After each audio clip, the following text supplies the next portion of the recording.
एक बेनती इस दे नाल मिलदी जुलदी कर देवां कि तुहाडे दुनिया दे आउण वाले भविख दे विच ओही कौमां जिउंदियां रह सकदियां ने जिन्हां दी रसना दे उपर उस अकाल पुरख दी चेतनता दा नाम होवे ते जिन्हां दे हिरदे दे विच संघर्ष दी भावना होवे। उसने क्या है, ओ God bless them who have the name of gods on their lips and the struggle against evil in their mind। आज कह रही है। और पातशाह दसम पातशाह श्री गुरु गोबिंद सिंह महाराज ने सानू किन्ना समा पहला कह दिता, धन जियो तह को जग ते मुख ते हर चित्त में युद्ध विचार। पातशाह ने बहुत समा पहला कह दिता, धन जियो तह को जग ते मुख ते हर चित्त में युद्ध विचार।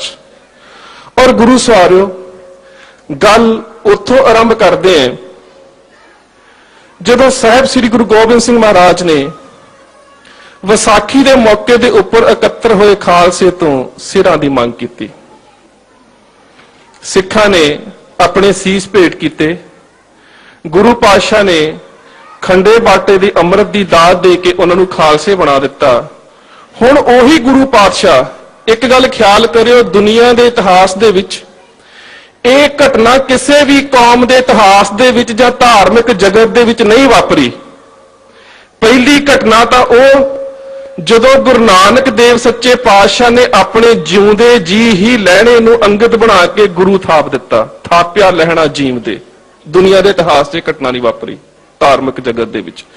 ते दूजी वो घटना जदों केसगढ़ के मैदान दे विच आप ही खंडे बाटे की अमृत की दात दे के सजाए हुए खालसे दे अगे गुरु पातशाह वीर आसन होकर बैठे ने ते बेनती कर रहे ने, मोहे बेनती पांचन आगे हम सेवक तुम सतगुर लागे, जिम तुम स्यार ते सिंह भये हैं अमृत छक के तैयार हुए हैं, तिन मम दास पर कृपा कीजे खैर पाहुल की दास को दीजे।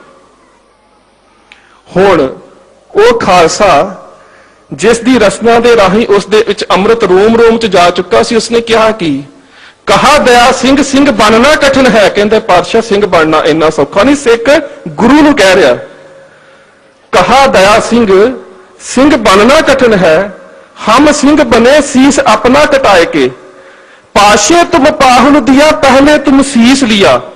पातशाह तुसी तां अमृत दी दात देण तो पहला साडे कोल सिर लए ने, पाशे तुम पाहुल दिया, पाशे तुम शीस लिया, फिर तुम पाहुल दिया हम पाहुल देंगे, तो क्या दोगे गिनाए के, शीस की है फीस हुई सिंगन की रीस पाछे, आओ इस गली शीस तली पे टिकाए के।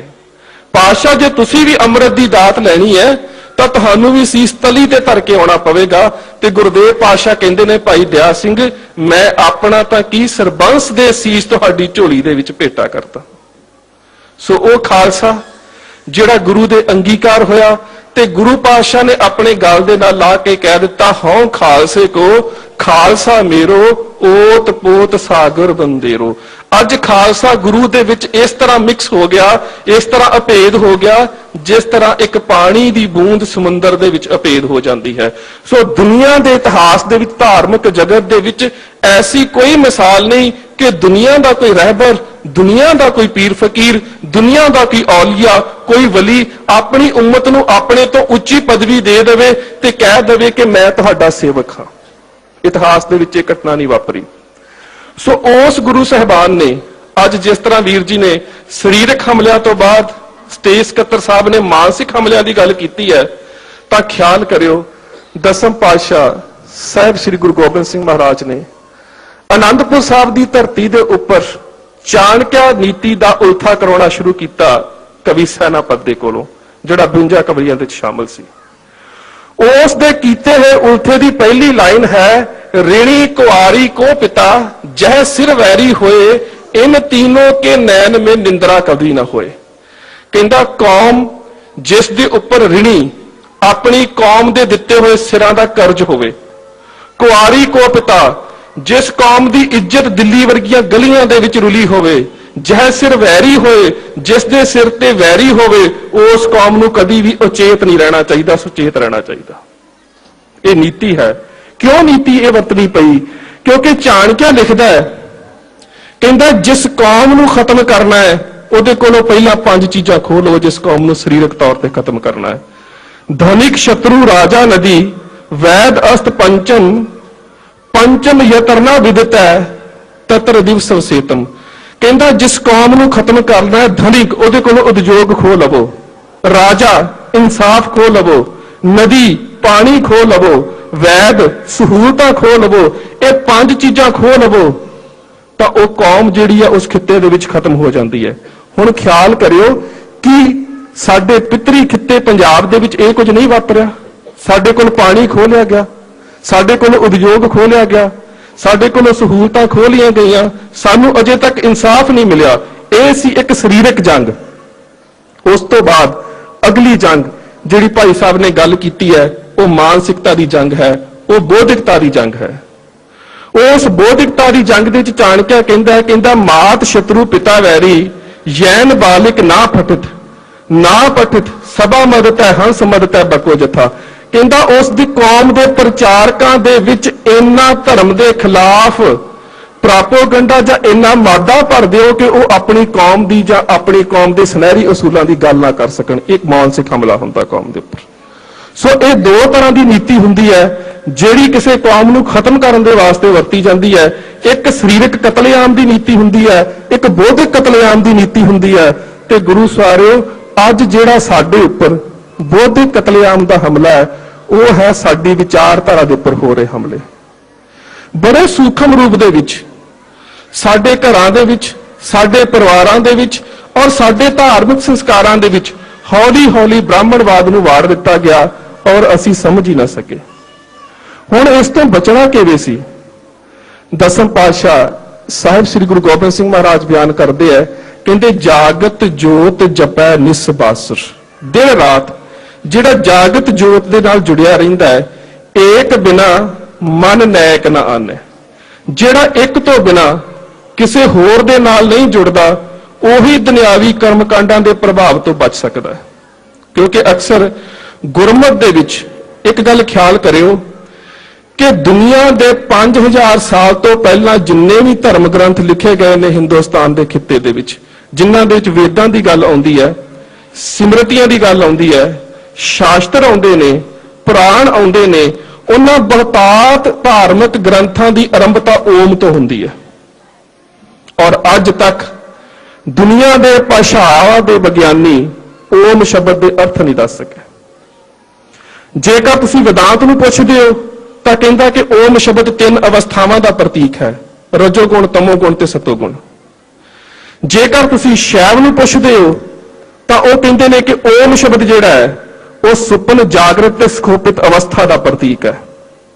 ਜੇਕਰ ਤੁਸੀਂ ਬ੍ਰਾਹਮਣਵਾਦੀ ਵਿਚਾਰਧਾਰਾ ਨੂੰ ਪੜ੍ਹਦੇ ਹੋ ਤੇ ਕਹਿੰਦੇ ਓਮ ਜਿਹੜਾ ਹੈ ਬ੍ਰਹਮਾ, ਵਿਸ਼ਨੂੰ ਤੇ ਸ਼ਿਵ 3 ਦੇਵਤਿਆਂ ਦਾ ਪ੍ਰਤੀਕ ਹੈ। ਤੇ ਜੇ ਤੁਸੀਂ ਭਾਸ਼ਾ ਵਿਗਿਆਨ ਦੇ ਦੁਨੀਆ ਦੇ ਮਸ਼ਹੂਰ ਵਿਗਿਆਨੀਆਂ ਨੂੰ ਪੜ੍ਹਦੇ ਹੋ ਤਾਂ ਮੈਕਸ ਮੂਲਰ ਲਿਖਦਾ ਹੈ ਕਿ ਓਮ ਦਾ ਪਰਮਾਤਮਾ ਦਾ ਨਾਮ ਹੈ। ਹੁਣ ਖਿਆਲ ਕਰਿਓ ਵਾਹਿਦ ਸਾਹਿਬ ਸ੍ਰੀ ਗੁਰੂ ਗ੍ਰੰਥ ਸਾਹਿਬ ਮਹਾਰਾਜ ਦੇ ਵਿੱਚ ਜਿਨ੍ਹਾਂ ਦੀ ਆਰੰਭਤਾ ਹੁੰਦੀ ਹੈ ਇੱਕ ਓੰਕਾਰ। ਔਰ ਵਿਆਖਿਆ ਕਿੰਨੀ ਵੱਡੀ ਕਿ ਜਦੋਂ ਦੁਨੀਆ ਦੇ ਵਿਦਾਂਤਿਕ ਧਰਮ ਇਸ ਗੱਲ ਨੂੰ ਮੰਨ ਰਹੇ ਨੇ ਕਿ ਜਿਹੜਾ ਓਮ ਸ਼ਬਦ ਹੈ ਉਹ 3 ਦੇਵਾਂ ਦਾ ਪ੍ਰਤੀਕ ਹੈ, ਜਿਨ੍ਹਾਂ ਦੇ ਸ਼ਿਵ, ਵਿਸ਼ਨੂੰ ਤੇ ਬ੍ਰਹਮਾ ਇੱਕ ਸੰਸਾਰ ਨੂੰ ਪੈਦਾ ਕਰਦਾ ਹੈ, ਇੱਕ ਰੁਜ਼ਗਾਰ ਦਿੰਦਾ ਹੈ, ਇੱਕ ਖਤਮ ਕਰਦਾ ਹੈ। ਤੇ ਪਾਤਸ਼ਾਹ ਨੇ ਇਸ ਗੁਰੂ ਗ੍ਰੰਥ ਸਾਹਿਬ ਮਹਾਰਾਜ ਨੂੰ ਸੰਸਾਰ ਦੇ ਵਿੱਚ ਇਸ ਧੁਰ ਕੀ ਬਾਣੀ ਨੂੰ ਪ੍ਰਗਟ ਕਰਕੇ ਸਭ ਤੋਂ ਪਹਿਲਾਂ ਉਸ ਵਿਚਾਰਧਾਰਾ ਦੇ ਉੱਪਰ ਸੱਟ ਮਾਰੀ। ਪਾਤਸ਼ਾਹ ਨੇ ਕਿਹਾ ਨਹੀਂ, ਇਹ ਕੋਈ 3 ਸ਼ਕਤੀਆਂ ਨਹੀਂ ਜਿਹੜੀਆਂ ਸੰਸਾਰ ਨੂੰ ਚਲਾ ਰਹੀਆਂ ਨੇ। ਇੱਕ ਸੰਸਾਰੀ ਪੈਦਾ ਕਰਨ ਵਾਲਾ, ਇੱਕ ਭੰਡਾਰੀ, ਇੱਕ ਰੁਜ਼ਗਾਰ ਦੇਣ ਵਾਲਾ, ਇੱਕ ਲਾਏ ਦੀ ਬਾਣ, ਇੱਕ ਦਰਬਾਰ ਲਾ ਕੇ ਬੈਠਾ ਹੈ ਜਿਹੜਾ ਸਾਡੇ ਲੇਖਾ ਕਰ ਰਿਹਾ। ਤੇ ਪਾਤਸ਼ਾਹ ਨੇ ਕਿਹਾ ਇਹ 3 ਦੇਵ ਨਹੀਂ, ਜਿਵ ਤਿਸ ਭਾਵੈ ਤਿਵੈ ਚਲਾਵੈ ਜਿਵ ਹੋਵੇ ਫਰਮਾਨ। ਇਹ ਜਿੰਨੀ ਜਗਤ ਦੀ ਕਾਰ ਹੈ ਉਸ ਇੱਕ ਦੀ ਰਜਾ ਦੇ ਵਿੱਚ ਚੱਲ ਰਹੀ ਹੈ। ਤੇ ਦਸਮ ਪਾਤਸ਼ਾਹ ਕਹਿ ਰਹੇ ਨੇ ਏਕ ਬਿਨਾ ਮਨ ਨੈਕ ਨਾ ਆਨੇ। ਫਿਰ ਅੱਗੇ ਕਹਿੰਦੇ ਨੇ ਕਿ ਜਿਹੜਾ ਸਿੱਖ ਹੈ ਉਹ ਕਿਵੇਂ ਦਾ ਹੋਵੇ, ਜਿਹੜਾ ਸਿੱਖ ਹੈ ਉਸ ਦੀ ਵਿਚਾਰਧਾਰਾ ਕਿਵੇਂ ਦੀ ਹੋਵੇ। ਉਹ ਵਿਚਾਰਧਾਰਾ ਕਰਮਕਾਂਡੀ ਨਹੀਂ। ਅਕਸਰ ਜਦੋਂ ਅਸੀਂ ਕਰਮਕਾਂਡਾਂ ਦੀ ਗੱਲ ਕਰਦੇ ਹਾਂ, ਵਹਿਮ ਭਰਮ ਦੀ ਗੱਲ ਕਰਦੇ ਹਾਂ, ਤਾਂ ਸਾਡੀ ਮਾਨਸਿਕਤਾ ਦੇ ਵਿੱਚ ਇੱਕ ਗੱਲ ਆਉਂਦੀ ਹੈ ਕਿ ਸ਼ਾਇਦ ਕਰਮਕਾਂਡ ਕੋਈ ਵੱਖਰੀ ਜੀ ਚੀਜ਼ ਹੈ। ਸਾਡੇ ਪ੍ਰਚਾਰਕ ਵੀਰ ਵੀ ਕਈ ਵਾਰੀ ਕਹਿੰਦੇ ਨੇ ਸਿੱਖ ਨੇ ਕਰਮਕਾਂਡ ਨਹੀਂ ਕਰਨੇ, ਪਰ ਕਰਮਕਾਂਡ ਹੈ ਕੀ? ਜਦੋਂ ਅਸੀਂ ਅਥਰਵ ਵੇਦ ਨੂੰ ਪੜ੍ਹਦੇ ਹਾਂ ਤਾਂ ਅਥਰਵ ਵੇਦ ਦੇ ਵਿੱਚ ਜਿਸ ਤਰ੍ਹਾਂ ਸਾਡੀ ਗੁਰਬਾਣੀ ਵੱਖ-ਵੱਖ ਰਾਗਾਂ ਦੇ ਵਿੱਚ ਹੈ, ਇਸੇ ਤਰ੍ਹਾਂ ਕੁਝ ਪੁਰਾਣ ਕਾਂਡਾਂ ਦੇ ਵਿੱਚ ਨੇ। ਤੇ ਅਥਰਵ ਵੇਦ ਦਾ ਉਹ ਭਾਗ ਜਿਹਦੇ ਵਿੱਚ ਕਰਮਾਂ ਦੀ ਗੱਲ ਕੀਤੀ ਹੈ, ਉਹ ਕਰਮਕਾਂਡ ਹੈ। ਉਹ ਕਰਮਕਾਂਡ ਕੀ ਹੈ? ਕਰਮ ਦਾ ਭਾਵ ਹੈ ਕਿ ਜੋ ਕਰਮ ਅਸੀਂ ਸੰਸਾਰ ਦੇ ਵਿੱਚ ਭਲੇ ਲਈ ਕਰਾਂਗੇ, ਉਸ ਦਾ ਇਵਜ਼ਾਨਾ ਸਾਨੂੰ ਪਰਲੋਕ ਦੇ ਵਿੱਚ ਮਿਲੇਗਾ। ਅਥਰਵ ਵੇਦ ਦੇ ਇਸ ਹਿੱਸੇ ਦਾ, ਇਸ ਅਧਿਆਏ ਦਾ, ਇਸ ਚੈਪਟਰ ਦਾ ਨਾਮ ਕਰਮਕਾਂਡ ਹੈ। ਹੁਣ ਗੁਰਮਤਿ ਕਹਿ ਰਹੀ ਹੈ ਕਿ ਕਰਮ ਧਰਮ ਪਖੰਡ ਜੋ ਦੀਸੇ। ਗੁਰਬਾਣੀ ਕਹਿ ਰਹੀ ਹੈ ਕਿ ਧਰਮ ਦੇ ਨਾਂ ਤੇ ਜਿਹੜਾ ਕਰਮ ਕੀਤਾ ਜਾਂਦਾ ਹੈ ਉਹ ਪਖੰਡ ਹੈ। ਗੁਰਬਾਣੀ ਕਹਿ ਰਹੀ ਹੈ, ਕਿਸੇ ਮਨੁੱਖ ਦਾ ਫੈਸਲਾ ਨਹੀਂ। ਜਿਹੜਾ ਕਰਮਕਾਂਡ ਧਰਮ ਦੇ ਨਾਂ ਤੇ ਕੀਤਾ ਜਾਂਦਾ ਹੈ ਉਹ ਪਖੰਡ ਹੈ। ਤਿੰਨ ਜਮ ਜਗਾਤੀ ਲੂਟੇ, ਉਹ ਕੇਵਲ ਤੇ ਕੇਵਲ ਸਾਡੀ ਮਾਨਸਿਕਤਾ ਨੂੰ ਲੁੱਟਣ ਦੇ ਵਾਸਤੇ ਹੈ। ਹੁਣ ਦਸਮ ਪਾਤਸ਼ਾਹ ਕਹਿ ਰਹੇ ਨੇ, ਕਹਿੰਦੇ ਜਾਗਤ ਜੋਤ ਜਪੈ ਨਿਸਬਾਸਰ, ਏਕ ਬਿਨਾ ਮਨ ਨੈਕ ਨ ਆਨੈ। ਤੇ ਆਖਰੀ ਪਾਤਸ਼ਾਹ ਇੱਕ ਬੰਦ ਵਿੱਚ ਕਹਿੰਦੇ ਨੇ, ਕਹਿੰਦੇ ਗੋੜ ਮੜੀ ਮੱਠ ਭੂਲ ਨਾ ਮੰਨੈ। ਇਸ ਦੀ ਦੂਸਰੀ ਲਾਈਨ ਪਾਤਸ਼ਾਹ ਕਹਿੰਦੇ ਨੇ ਕਿ ਇਹ ਸਾਰੀਆਂ ਚੀਜ਼ਾਂ ਜਿਹੜੀਆਂ ਨੇ ਇਹ ਕਰਮਕਾਂਡ ਨੇ, ਔਰ ਕਿਸੇ ਨਾ ਕਿਸੇ ਰੂਪ ਦੇ ਵਿੱਚ ਗੁਰੂ ਸਵਾਰਿਓ ਇਹ ਜਿਹੜੇ ਕਰਮਕਾਂਡ ਨੇ ਇਹ ਸਾਡੀ ਜ਼ਿੰਦਗੀ ਦਾ ਹਿੱਸਾ ਬਣਦੇ ਜਾ ਰਹੇ ਨੇ। ਸਾਨੂੰ ਪਤਾ ਨਾ ਲੱਗ ਸਕਿਆ ਕਦੋਂ ਮੇਰੀਆਂ ਭੈਣਾਂ ਦੀਆਂ ਮਾਨਸਿਕਤਾ ਦੇ ਵਿੱਚ ਵਰਤ ਵੜ ਗਏ, ਕਦੋਂ ਮੇਰੇ ਵੀਰਾਂ ਦੀ ਮਾਨਸਿਕਤਾ ਦੇ ਵਿੱਚ ਸਰਾਧ ਵੜ ਗਏ, ਕਦੋਂ ਸਾਡੇ ਵਿੱਚ ਭਾਸ਼ਾਈ ਗਿਆਨ ਦੀ ਘਾਟ ਹੋ ਗਈ, ਕਦੋਂ ਅਸੀਂ ਕਰਮਕਾਂਡੀ ਹੋ ਸਕੇ। ਉਹ ਬ੍ਰਾਹਮਣਵਾਦ ਨੇ ਇੰਨੀ ਵੱਡੀ ਸੱਟ ਸਾਡੀ ਵਿਚਾਰਧਾਰਾ ਦੇ ਉੱਪਰ ਮਾਰੀ ਕਿ ਅਸੀਂ ਸਮਝ ਨਾ ਸਕੇ ਕਿ ਇਹਨਾਂ ਚੀਜ਼ਾਂ ਦੇ ਅਰਥ ਕੀ ਨੇ। ਅਸੀਂ ਸ਼ਬਦ ਨੂੰ ਛੱਡ ਕੇ ਹੌਲੀ ਹੌਲੀ ਕਰਮਕਾਂਡੀ ਬਣਦੇ ਗਏ। ਮੈਂ ਬੜਾ ਹੈਰਾਨ ਹੋਇਆ ਕਿ ਅੱਜ ਤੋਂ ਤਕਰੀਬਨ 1 ਸਾਲ ਪਹਿਲਾਂ ਇੰਡੀਆ ਟੂਡੇ ਮੈਗਜ਼ੀਨ ਦੇ ਵਿੱਚ ਇੱਕ ਖਬਰ ਛਪੀ ਕਿ ਪੰਜਾਬ ਦੇ ਵਿੱਚ ਜਿੱਥੇ ਬਹੁ ਗਿਣਤੀ ਸਿੱਖਾਂ ਦੀ ਰਹਿੰਦੀ ਹੈ 63% ਔਰਤਾਂ ਵਰਤ ਰੱਖਦੀਆਂ ਨੇ। ਜਰਾ ਖਿਆਲ ਕਰਿਓ, ਉਹ ਧਰਤੀ ਜਿੱਥੇ ਗੁਰੂ ਨਾਨਕ ਦੇਵ ਸੱਚੇ ਪਾਤਸ਼ਾਹ ਨੇ ਇਹੋ ਜਿਹੇ ਕਰਮਕਾਂਡਾਂ ਦੀ ਵਿਰੋਧਤਾ ਕੀਤੀ ਸੀ, ਅੱਜ ਹਿੰਦੁਸਤਾਨ ਦੇ ਮਾਸਿਕ ਪੱਤਰਾਂ ਦੇ ਵਿੱਚ, ਮੈਗਜ਼ੀਨਾਂ ਦੇ ਜਿਹੜੇ ਸਰਵੇ ਕਰਦੇ ਨੇ, ਇੰਡੀਆ ਟੂਡੇ ਨੇ ਲਿਖ ਦਿੱਤਾ ਕਿ ਪੰਜਾਬ ਦੀ ਧਰਤੀ ਦੇ ਉੱਪਰ 63% ਬੀਬੀਆਂ ਵਰਤ ਰੱਖਦੀਆਂ ਨੇ। ਔਰ ਨਾਲ ਉਹਨਾਂ ਨੇ ਕੀ ਲਿਖਿਆ ਕਿ ਕੁਝ ਐਸੇ ਵਰਤ ਸ਼ੁਰੂ ਹੋ ਗਏ ਜਿਨ੍ਹਾਂ ਦਾ ਸੰਬੰਧ ਪੰਜਾਬ ਦੀ ਧਰਤੀ ਦੇ ਨਾਲ ਹੈ ਹੀ ਨਹੀਂ। ਨਾ ਕੜਵਾ ਚੌਥ ਦਾ ਸਾਡੇ ਨਾਲ ਕੋਈ ਸੰਬੰਧ ਸੀ, ਨਾ ਅਹੋਈ ਦਾ ਸਾਡੇ ਨਾਲ ਸੰਬੰਧ ਸੀ, ਕਿਉਂਕਿ ਸਾਡੇ ਗੁਰੂ ਪਾਤਸ਼ਾਹ ਨੇ ਕਹਿ ਦਿੱਤਾ, ਛੋੜੈ ਅੰਨ ਕਰੈ ਪਖੰਡ ਨਾ ਸੁਹਾਗਣ ਨਾ ਉਰੰਡ। ਕਿਉਂ? ਕਿਉਂਕਿ ਅਕਸਰ ਵਰਤ ਰੱਖਣ ਵਾਲੀ ਔਰਤ, ਵਰਤ ਦਾ ਭਾਵ ਹੈ ਸੰਸਕ੍ਰਿਤ ਦੇ ਵਿੱਚ ਪ੍ਰਣ, ਔਰਤ ਪ੍ਰਣ ਕਰਦੀ ਹੈ ਆਪਣੇ ਇਸ਼ਟ ਦੇ ਸਾਹਮਣੇ ਕਿ ਮੈਂ ਉਹਨਾਂ ਚਿਰ ਤੱਕ ਕੋਈ ਅੰਨ ਪਦਾਰਥ ਅੰਗੀਕਾਰ ਨਹੀਂ ਕਰਾਂਗੀ ਜਿੰਨਾ ਚਿਰ ਮੇਰੇ ਪਤੀ ਦੇਵ ਦੀ ਕੋਈ ਕਾਮਨਾ ਪੂਰੀ ਨਹੀਂ ਹੁੰਦੀ। ਪਰ ਗੁਰਮਤਿ ਇਸ ਗੱਲ ਨੂੰ ਨਹੀਂ ਮੰਨਦੀ। ਸੋ ਗੁਰੂ ਸਵਾਰਿਓ ਇਸ ਚੀਜ਼ ਦੀ ਵਿਰੋਧਤਾ ਕੀਤੀ ਗੁਰਦੇਵ ਪਾਤਸ਼ਾਹ ਨੇ ਕਿ ਵਰਤ ਗੋੜ ਮੜੀ ਮੱਠ ਭੂਲ ਨਾ ਮਾਨੇ। ਉਹ ਸੰਸਕਾਰ ਸਾਡੀ ਜ਼ਿੰਦਗੀ ਦੇ ਹਿੱਸੇ ਬਣ ਗਏ। ਔਰ ਸਭ ਤੋਂ ਵੱਡੀ ਗੱਲ ਉਸ ਮੈਗਜ਼ੀਨ ਨੇ ਲਿਖੀ ਕਿ ਹਿੰਦੂਵਾਦ ਅੱਜ ਗੁਰੂ ਨਾਨਕ ਦੀ ਵਿਚਾਰਧਾਰਾ ਦੇ ਵਿੱਚ ਇੰਨੀ ਘੁਸਪੈਠ ਕਰ ਚੁੱਕਾ ਹੈ ਕਿ ਪੰਜਾਬ ਦੀਆਂ ਬੀਬੀਆਂ ਅਹੋਈ ਦੇ ਵਰਤ ਰੱਖ ਰਹੀਆਂ ਨੇ, ਜਿਸ ਦਾ ਸੰਬੰਧ ਸਾਡੀ ਵਿਚਾਰਧਾਰਾ ਦੇ ਨਾਲ ਨਹੀਂ। ਦਸਮ ਗ੍ਰੰਥ ਦੀਆਂ ਕੁਝ ਰਚਨਾਵਾਂ ਨੂੰ ਪੜ੍ਹ ਕੇ ਵੇਖੋ, ਉਸ 'ਚ ਅਹੋਈ ਦੀ ਸਾਰਾ ਜ਼ਿਕਰ ਆਉਂਦਾ ਹੈ ਔਰ ਪਾਤਸ਼ਾਹ ਨੇ ਵਰਜਿਆ ਉਹਨਾਂ ਗੱਲਾਂ ਦੇ ਵਿੱਚੋਂ। ਪਰ ਅੱਜ ਜਿਹੜੀ ਕਬੀਰ ਸਾਹਿਬ ਨੇ ਗੱਲ ਕੀਤੀ ਸੀ ਨਾ, ਹਰ ਕਾ ਸਿਮਰਨ ਛਾੜ ਕੇ ਆ ਹੋਈ ਰੱਖੈ ਨਾਰ, ਗਦਹੀ ਹੋਏ ਕੈ ਔਤਰੈ ਭਾਰ ਸਹੈ ਮਨ ਚਾਰ। ਮਾਫ ਕਰਨਾ, ਇੱਥੇ ਕਬੀਰ ਸਾਹਿਬ ਦੀ ਇਹ ਗੱਲ ਕਹਿਣੀ ਔਰ ਗੁਰੂ ਸਾਹਿਬ ਦਾ ਕਬੀਰ ਸਾਹਿਬ ਦੀ ਭਗਤ ਬਾਣੀ ਨੂੰ ਗੁਰੂ ਗ੍ਰੰਥ ਸਾਹਿਬ ਦੇ ਵਿੱਚ ਸ਼ਾਮਲ ਕਰਨਾ ਇਸ ਵਿਚਾਰਧਾਰਾ ਦੀ ਵਿਰੋਧਤਾ ਨਹੀਂ ਹੈ ਕਿ ਗੁਰਦੇਵ ਪਾਤਸ਼ਾਹ ਉਹੀ ਮਹਾਰਾਜ ਜਿਨ੍ਹਾਂ ਨੇ ਕਿਹਾ ਸੀ ਸੋ ਕਿਉਂ ਮੰਦਾ ਆਖੀਐ ਜਿਤ ਜੰਮੇ ਰਾਜਾਨ। ਇੱਕ ਪਾਸੇ ਤਾਂ ਪਾਤਸ਼ਾਹ ਕਹਿ ਰਹੇ ਨੇ ਕਿ ਉਸ ਔਰਤ ਨੂੰ ਬੁਰਾ ਕਿਉਂ ਕਿਹਾ ਜਾ ਰਿਹਾ ਹੈ ਜਿਸ ਦੀ ਕੁੱਖ ਦੇ ਵਿੱਚੋਂ ਰਾਜਿਆਂ ਨੇ ਜਨਮ ਲਿਆ ਹੈ, ਤੇ ਇੱਕ ਕਬੀਰ ਸਾਹਿਬ ਚ ਕਹਿ ਰਿਹਾ ਹੈ ਗਦ ਹੀ ਹੋਏ ਕੇ ਔਤਰੈ ਭਾਰ ਸਹੈ ਮਨ ਚਾਰ। ਇੱਥੇ ਗਦੀ ਸ਼ਬਦ ਦੇ ਅਰਥ ਸਮਝਣ ਤੋਂ ਪਹਿਲਾਂ ਗੁਰੂ ਨਾਨਕ ਦੇਵ ਸੱਚੇ ਪਾਤਸ਼ਾਹ ਦੀ ਅਚਲ ਨਟਾਲੇ ਦੀ ਧਰਤੀ ਦੇ ਉੱਪਰ ਸਿੱਧਾਂ ਨਾਲ ਹੋਈ ਚਰਚਾ ਨੂੰ ਸਮਝ ਲਿਓ। ਗੁਰੂ ਨਾਨਕ ਦੇਵ ਸੱਚੇ ਪਾਤਸ਼ਾਹ ਜਦੋਂ ਪ੍ਰਚਾਰਕ ਦੌਰਿਆਂ ਤੋਂ ਵਾਪਸ ਆਏ ਨੇ, ਆ ਕੇ ਫਿਰ ਆਪਣੇ ਗ੍ਰਸਥੀ ਜੀਵਨ ਨੂੰ ਧਾਰਨ ਕੀਤਾ ਹੈ ਤੇ ਅਚਲ ਬਟਾਲੇ ਦੇ ਮੇਲੇ ਤੇ ਆਏ ਨੇ, ਤਾਂ ਉਸ ਵੇਲੇ ਭੰਗਰਨਾਥ ਨੇ ਇੱਕ ਸਵਾਲ ਕੀਤਾ ਹੈ, ਸਿੱਧ ਪੁੱਛਣ ਸੁਣ ਨਾਨਕਾ ਵਤ ਕਿਉਂ